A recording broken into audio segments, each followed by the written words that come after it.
Hello, everyone, and welcome back. Our next presentation is going to be faster incremental builds with speculation from Stu Hood, the head of engineering at Toolchain Labs. Go ahead and take it away, Stu. Thank you very much, George. Hello, everyone. As George mentioned, I'm Stu.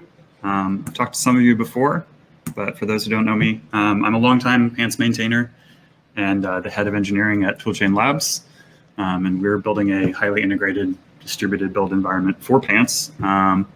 Although we do use the remote execution standard, we support the Pants ecosystem, and we would love to help see it grow. So Pants 2.0 was launched last year in October 2020, and it's a ground-up overhaul of the Pants codebase. There's a brand new Monadic extension API and typed Python 3.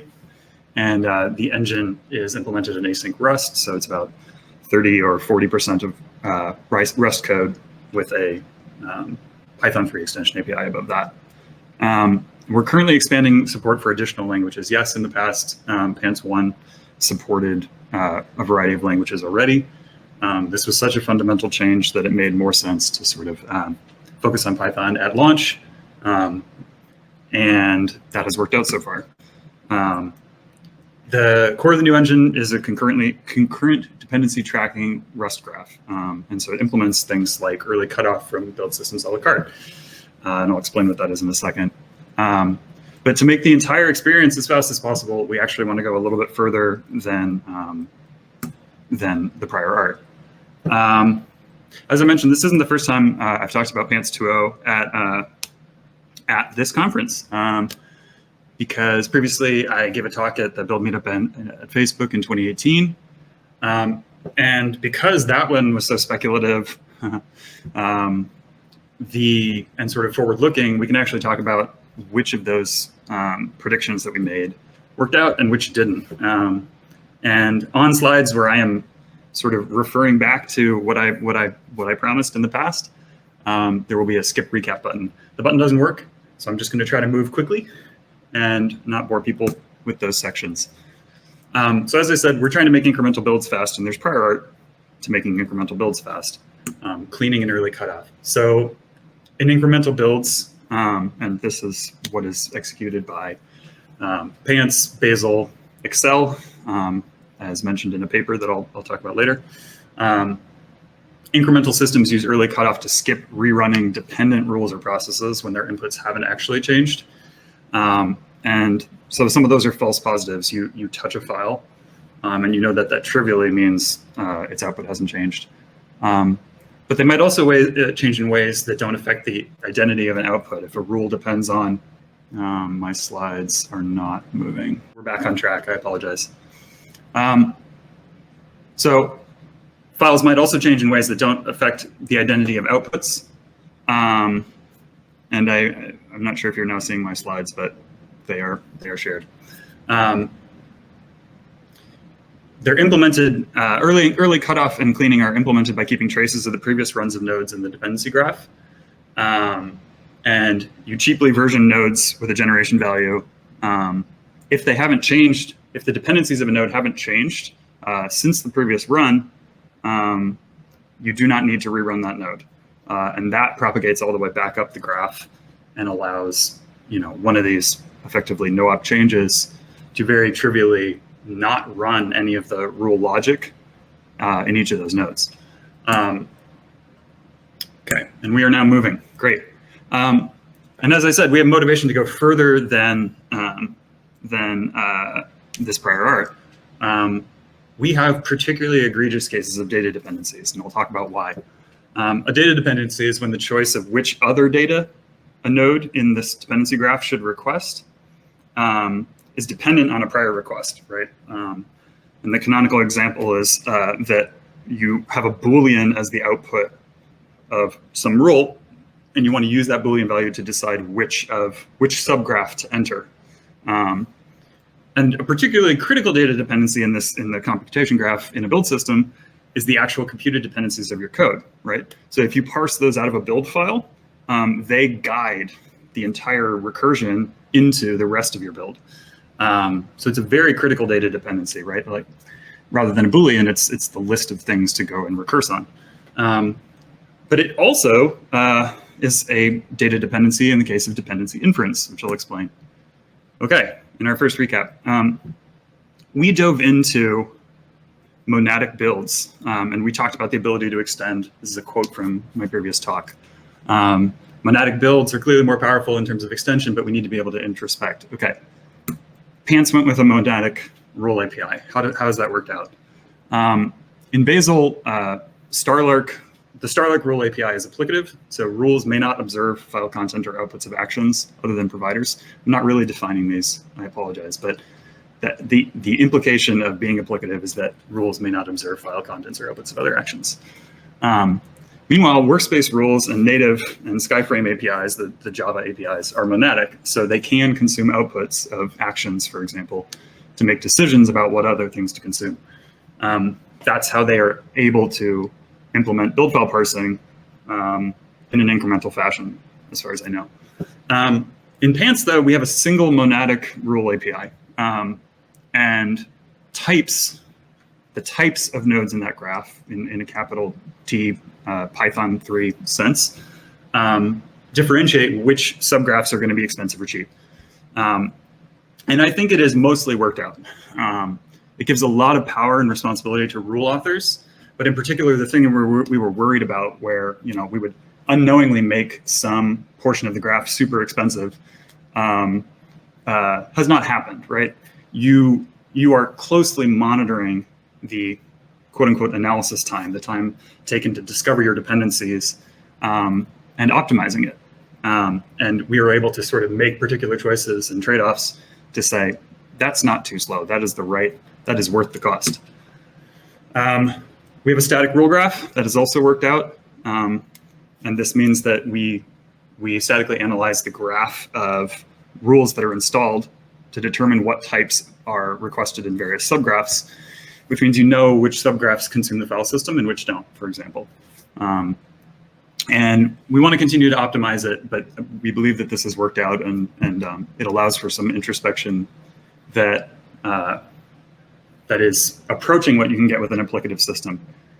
It's also seeming like it's possible that we can use it in that last bullet to implement something like Bazel's query API, but significantly more general, where you execute until all nodes of a particular type have been introduced into the graph, and then pause to query the graph.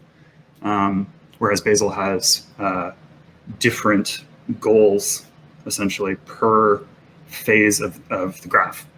Or you could think of it as 3 different graphs, but you're transforming this graph as you go, right? This dynamic graph that we have is being filled with more information the further you run along. Let's get back to data dependencies. So we have a monadic system. A monadic system makes it really easy to introduce new data dependencies, right? If await get is optimized, right? So a user can write code that introduces this flag, which is just, as I said, a canonical example. Neil Mitchell has a great blog post explaining these data dependencies. And it's very natural, as I said, to write data dependencies in a monadic API. Sometimes they're false data dependencies, right? So this example of for X and things to get, this is a false data dependency. The things in this list don't actually need to be run sequentially. There are examples where they do. So for example, Pants supports formatting code and using multiple formatters. And in that case, you essentially execute a loop that feeds the output of a previous formatter into the next formatter. That's not a false data dependency. But this is something that we'd love to try and limp for. We haven't done that yet. Another recap, okay? Why do we have so many data dependencies? Why did we go down this monadic path? Our goal, in theory, is that we don't need a per module build definition, but we can still build per module. This actually ended up being even more true than we thought, and I'll explain why in a second. Dependency inference was the key motivation for having a monadic API and exposing a monadic API to users, right? We don't want to have secret superpowers that are not exposed to our rule authors.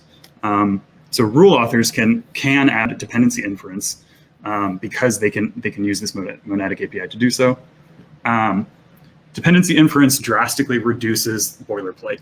This is production code, and that screenshot's actually now almost 2 years old, right? We've been using it for a long time. It's worked very well. It's on by default in Pants 2.0. And it's supported for Python shell and protobuf. It's more precise than a user could ever maintain by hand, right? Like, you do not need to manually maintain your dependencies. That is not a thing that is actually necessary, right?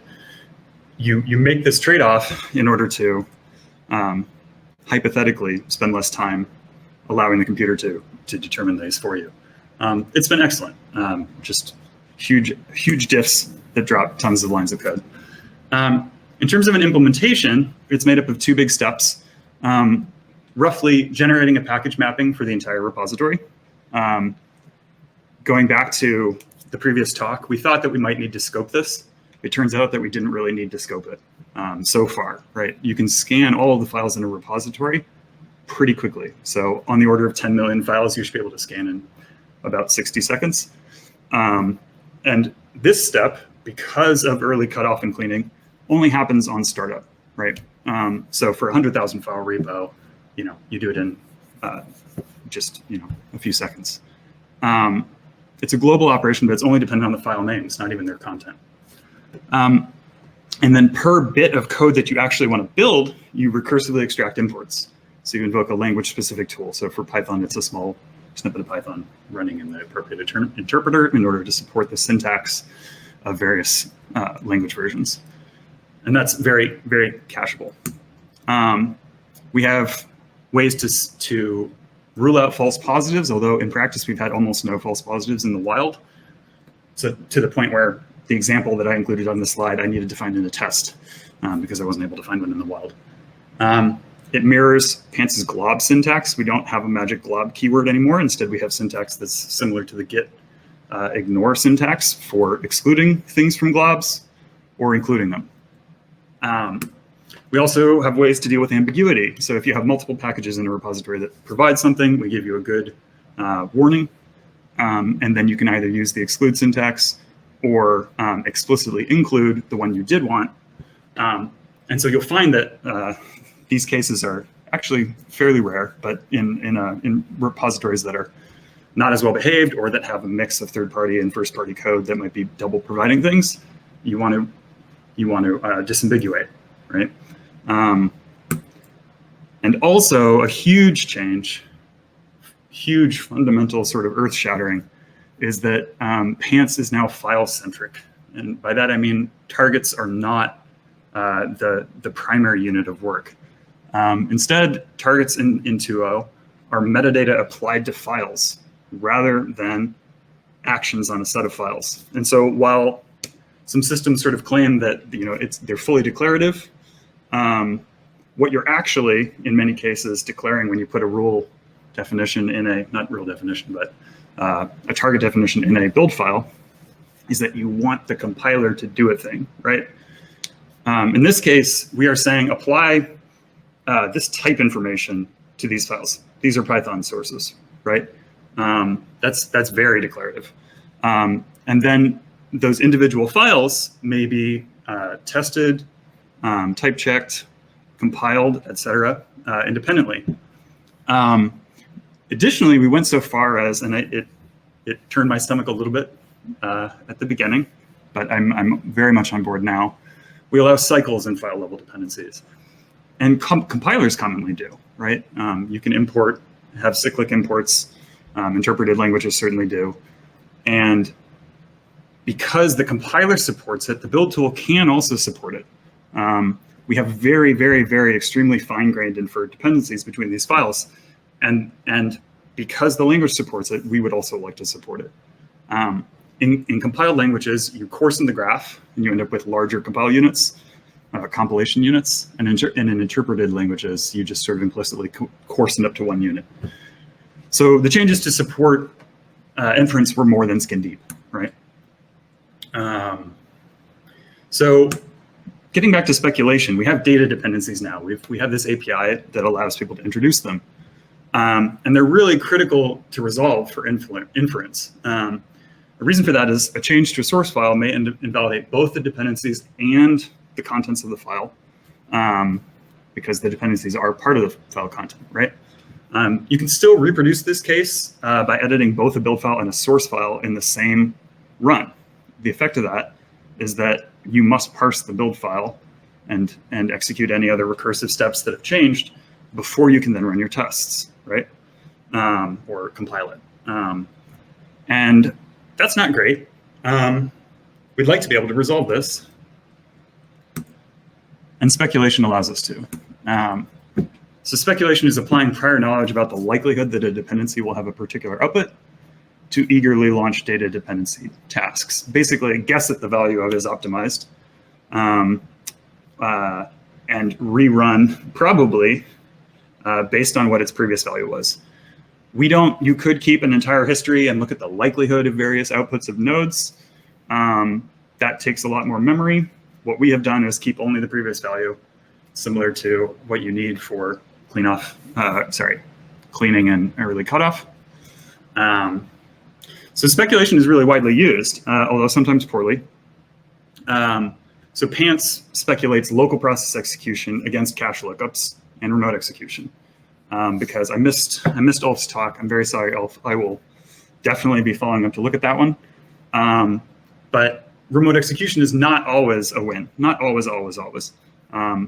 And speculation allows you to sort of always race the local execution against a remote execution, possibly with knobs, going back to Jeff Dean's The Tail at Scale paper, et cetera, right? Maybe you don't want to pay the cost in all cases of speculating, but Bazel's dynamic scheduling also allows for local and remote speculation. And CPUs have speculated, again, poorly in some cases. So how do we do it safely? A prerequisite is that you have purity of the code that you're running. And I put it in quotes because there are degrees of purity and we're not at a Haskell level. But speculated work must never have side effects lest they collide or be observed. And the PANTS rule API was designed to be side effect free. In particular, the types that are used in the rule graph represent snapshots of the file system rather than files that are loose on disk and might change, right? So if you get a snapshot, aka a digest of a collection of files, it's immutable. It's been snapshotted away into an LMDB store, and then processes run on those digests. This is all sort of inspired by the RE API and implemented in terms of those data structures, right? This is how you execute processes remotely as well, by capturing snapshots of the inputs that you know you need to send. We do something similar for our local execution. And it has not shown up as significantly hot. Obviously, there's always more optimization that can be done in terms of sandboxing, and Bazel's been through a lot of iterations, but we're pretty happy with it. Time for another recap. What exactly does this monadic system look like? So we started out a few years ago using not very much actual Python 3 syntax, but we've ended up leaning a lot more into Python 3 features, right? So this is a real example of Fibonacci, and we now use the data class syntax from Python 3. We have a convention that they're all frozen and immutable, essentially, and we use the async syntax. Things are annotated as a rule, which sort of kicks off the static analysis that we do. You mark things as rules and then include them in your plugin, which adds them to the set of rules that will be statically analyzed when we start up. The only strange thing, if you haven't seen this type of code before, is we have a different calling syntax that allows us to trampoline, run many of these concurrently, but also pluggably insert the logic. This one, we can sort of intuit is going to call itself, right? But these are coroutines, they're async. We ran many thousands of them concurrently and they suspend. Python 3's momentum has really turned us away from the possibility of using Starlark, right? All the standard Python tooling works. MyPy has been a godsend, essentially, of being able to type check all of this code. IDEs, debuggers, and profilers all just work, which is great. even across the Rust boundary. We have more work to do on our isolation, obviously, like you make that trade-off, but we've been happy with it. Our goal isn't to run untrusted code, right? It's just to run potentially buggy code. And so we have lots of potential smaller mitigations, like changing directories into deleted directories in order to avoid like accidental, relative lookups and things like that. Additionally, we have a variety of goal rules, and goal rules are sort of the root of a graph. It's still a rule. It just is allowed to touch side-effecting types. So only at the very top of the graph, at the end of the computation, are you sort of allowed to commit your changes to the working copy. And that includes things like formatters, right? We can run all of the non-side affecting portions of goal rules sort of in parallel and then commit. Currently, if you run pants lint type check test, those top level goals will run sequentially. But we see a way to allow the non-side affecting portions of the goals to run concurrently and retry if there have been side effects in previous goals, right? So if you run format before type check, run the formatter, apply the changes to the code, then retype check if you need to. And that will be a form of speculation. And also types exposed in the API are very useful, so that has proven out. It's not finalized. We will likely stabilize it after support for the JVM is completed, which is in progress now. Out of the recap, we're back in speculation. So how do we actually implement speculation safely? Interruptibility is critical, right? CPU usage isn't really a side effect per se, but it's still worth eliminating when you no longer need an output, right? It's very natural to cancel work in async Rust. Rather than with native threads where you have to basically pepper points through your code where you might want to be interrupted, or do a bunch of exception catching, essentially. And cancellation clears partial nodes and preserves complete graph nodes, which means that when you Control-C, like this is a fundamental feature of our concurrent Rust graph, that node cancellation works sort of the way you expect. If multiple dependees are waiting on a particular node in the graph, it is not canceled unless all of them go away, which means even concurrent clients connected to one PantsD should at some point be able to basically disappear. And when no more consumers of a particular node in the graph are present, it is canceled. And you can sort of observe this, probably not in that little video over to the side. Control-C does what you would expect, leaves the daemon up, preserves all the work that it can. And really, after this whole iceberg of prerequisite work, the actual implementation of speculation is very small. And so it's one of those things where, like, when you say, oh, let's add speculation, the actual implementation work of speculation itself is quite small. This is not a perfect reproduction of the code. You can see that triple dot right there. I trimmed out a little bit, but essentially, if the generation matches the previous generation, a particular dependency is clean. If all of the dependencies are clean, then this node is clean. And try join all just eagerly gives up if any node, any dependency, or sorry, any feature in the list fails, right? And that's it. And when the futures in this generation matches collection are dropped, that work is canceled, right? And you really don't need to write any sort of local code to do that fix-up. That's a property of those data structures. So speculation, it's been a win. It's been a win. Like, you can obviously micro-benchmark to see that this type of stuff is great.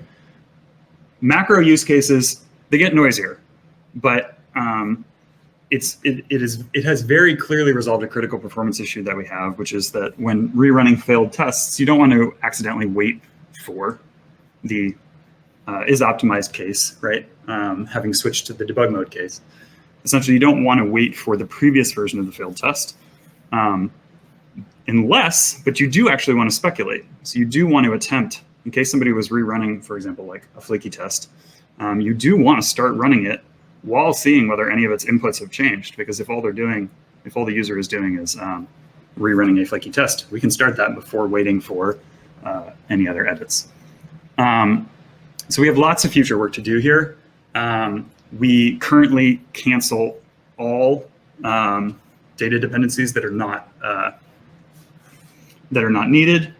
I'm sorry, we currently cancel all dependencies when we determine that any guess was wrong, but you could also cancel only the suffix of dependencies after your failed guess, right? So if you think of them as an ordered list, and go read Neil Mitchell's blog post on this, if you think of them as an ordered list, if your guess was wrong somewhere near the middle of the list, anything after your incorrect guess in the list is liable to be a data dependency. Anything before can't be a data dependency. And additionally, maybe you don't want to cancel everything. Maybe you want to keep it running.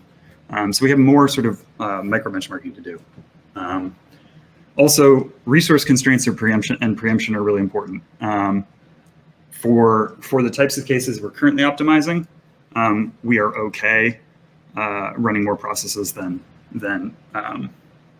you might otherwise. But you would want to have either prioritization of processes to make sure that you don't have priority inversions, or you'd want to be able to preempt things. And you might want to be able to preempt things. So thank you very much to the Build Systems a la carte authors that has influenced a lot of the last few years of Pants's development, and especially Neil Mitchell. Hi, Neil. Thank you. We are all participating in an awesome, terrifying, and unloved subject. And so I look forward to talking to all of you.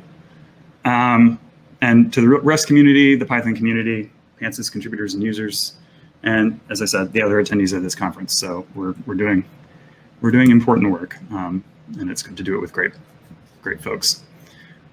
Please do follow us on Twitter at pantsbuild, and join us in Slack, pantsbuild docs community. We're planning a community survey, as the text says. Even if you are not a Pants user, we'd really appreciate you visiting toolcha.in/buildmeetup. And I'll probably include this somewhere else. It's strictly for a survey. The survey is not Pants specific. We just like to gather data about how we can make builds in general better. And you can help. So thank you so much. Awesome, Stu. Thank you very much. Great presentation. And thank you in general so much for making interruption and Control-C a priority feature of build invocations. So we do have one question from the crowd, actually two now. Did you find that moving to super precise file granularity resulted in any performance regressions? For example, per action fixed overhead? Good question. So we did find that for sufficiently small tests, you have some amount of overhead, right? Or sufficiently small compiler invokes. I mentioned really briefly on the slide, though, we feel that there's a ton of work possible to optimize that, because it essentially disconnects the choice of compilation unit size from sort of the high level goal that somebody wants to create a package that has a reasonable API boundary, right? So we plan on implementing batching to allow multiple unrelated tests to be run within the same unit if we need to. So far, we haven't needed to. It's fantastic for cache hit rates because you're never putting essentially unrelated tests in the same cache unit. And so there are some downsides, but I think it's been a net win. And we think there's more room for optimization. That's awesome. So for me, regarding metadata applied to files, I guess Make was right and Basil's wrong.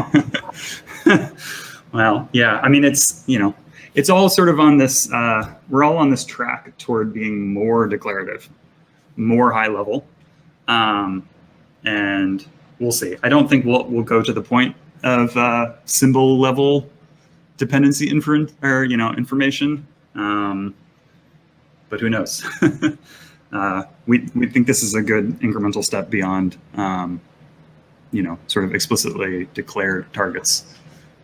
Because it does mean that you can sort of declare a single Python library at the root of 10,000 files and have the right thing happen. And so it sort of drastically reduces boilerplate. In repos that are migrating, people tend to still create like a library target per directory, but it's actually not strictly necessary. Okay, so one last question is, did I understand correctly that Pants v2 allows rule authors to write monadic rules? That's correct, yeah.